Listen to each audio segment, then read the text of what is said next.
Hello students, this is EVS chapter number, I think this is chapter number 5, no, yes chapter number 5 and this is page number 40.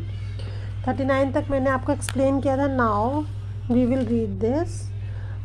ये हमने पढ़ा था cuts and grazes और ये activity we have done. Okay, now come on next page number 42. There is bleeding cause due to injuries. कभी कभी क्या होता है कि जब हमारे चोट लग जाती है, किसी का सिर फूट जाता है या किसी के हाथ में या पैर में कुछ कट लग जाता है तो बहुत तेज़ ब्लीडिंग होती है. तो देखिए क्या है, ब्लीडिंग कैन प्रूव फैटल. कई बार ब्लीडिंग जो है वो इतनी ज़्यादा हो जाती है कि लोग जो है वो बहुत घातक हो सकती है, वो बहुत मुश्किल हो जाती है उससे इफ़ अनकंट्रोल, यदि कंट्रोल नहीं हुआ. और severe blood loss can lead to shock. बहुत ज़्यादा ब्लड लॉस हो गया तो उससे कोई शॉक लग सकता है, अनकॉन्शियसनेस यानी बेहोशी आ सकती है, एंड इवन डेथ भी हो सकती है यदि ब्लड नहीं रुके तो ब्लड रोकने के लिए क्या करना चाहिए. यदि किसी के कहीं कट लग गया है, सिर फूट गया है, पैर टूट गया है, हाथ टूट गया है, तो हमें क्या करना चाहिए, उसको पहले तो सीधे लिटा देना चाहिए नीचे ज़मीन में. If possible raise the injured part to reduce the flow of blood from the wound. और जहाँ पे चोट लगी है उस पार्ट को ऊंचा उठा देना चाहिए. ऊंचा उठाने से क्या होता है कि वहाँ से खून बहना बंद हो जाता है, क्योंकि ऊंचाई पे चला जाएगा तो प्रेशर कम हो जाएगा.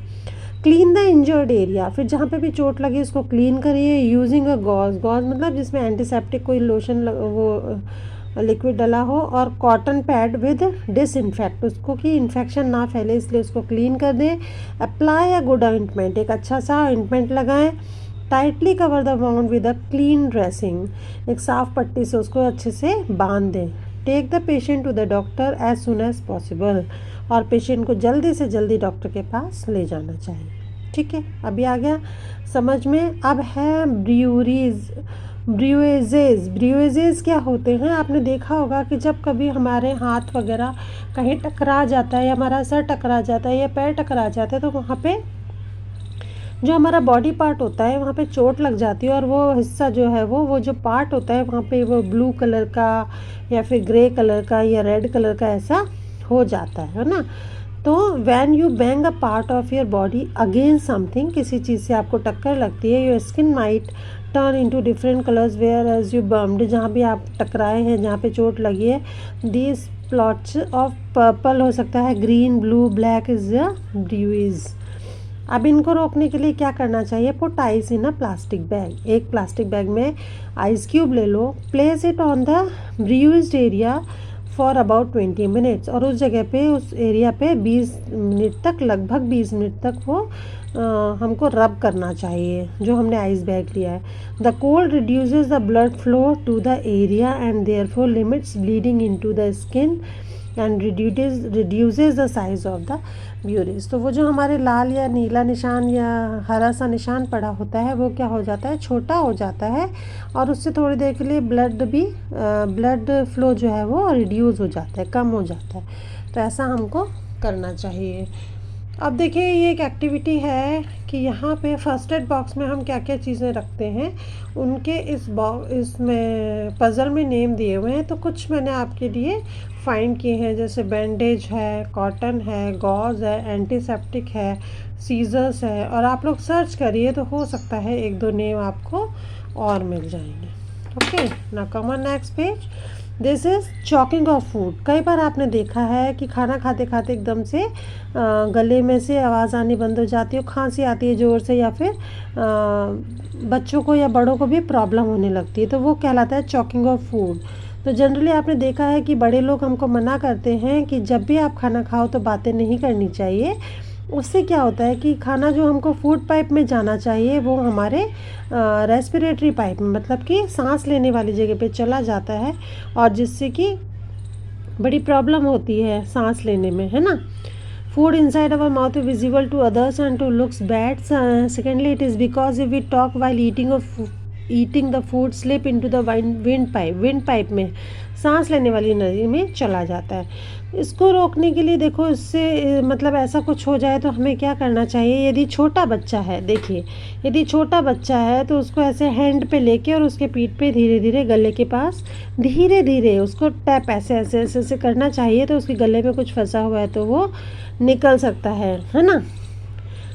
चेक द माउथ, यदि पहले तो माउथ में ही चेक करें छोटे बच्चे के कि यदि कुछ है तो उसको फिंगर से निकाल दें।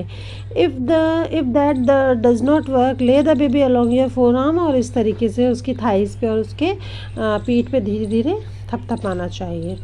फिर in case of small grown up और अडल्ट, यदि किसी बड़े को ऐसा कुछ हो जाए तो देखिए उसको यहाँ से पकड़ लेना चाहिए और यहाँ से उसको प्रेशर देना चाहिए उसके इधर जो रिब्स होते हैं उसके पास से। तो क्या होगा, रिब केज के पास से यदि हम थंब से इन्वर्ट करेंगे, प्रेशर देंगे, तो जो कुछ खाना होगा वो ऊपर से माउथ से वापस बाहर आ जाएगा, ठीक है। और ऐसा नहीं होता है तो उसके पीछे पीठ पे भी हम थोड़े से पुश दे सकते हैं, हल्के हल्के पुश दे सकते हैं, जिससे कि खाना बाहर आ जाए और वो उस प्रॉब्लम से सॉर्ट आउट हो जाए। Always remember prevent it better than cure, हमेशा याद रखो prevention is better than cure.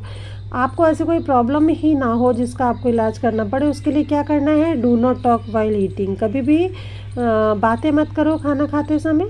Do not eat quickly, जल्दी जल्दी मत खाओ। विदाउट च्यूइंग प्रॉपरली, खाने को यदि हम अच्छे से चबा लेते हैं तो वो बहुत छोटे पार्ट्स में डिवाइड हो जाता है और वो आराम से अंदर चला जाता है, बड़े पार्ट अटक जाते हैं। Do not leave tiny objects with in the reach of children, जो छोटे बच्चे होते हैं उनको पता नहीं होता कि क्या चीज़ खानी है और क्या नहीं खानी है, इसलिए जो छोटे छोटे खिलौने होते हैं उनको कभी भी नहीं छोड़ना चाहिए कि बच्चे उसको उठाकर खा लें। ओके, और उसके बाद आप लोग ये रीड करेंगे कि ये पूरे चैप्टर की समरी है कि क्या क्या होता है, ये सारी चीज़ें मैं आपको पढ़ा चुकी हूँ और इसकी एक्सरसाइज मैं आपको बाद में करवाऊँगी। आप लोग कोशिश करिए ये फिल इन द ब्लैंक्स करने की, और फर्स्ट एड की किट में हम लोग क्या क्या चीज़ें रखते हैं वो आप अपने आप ही लिख सकते हैं।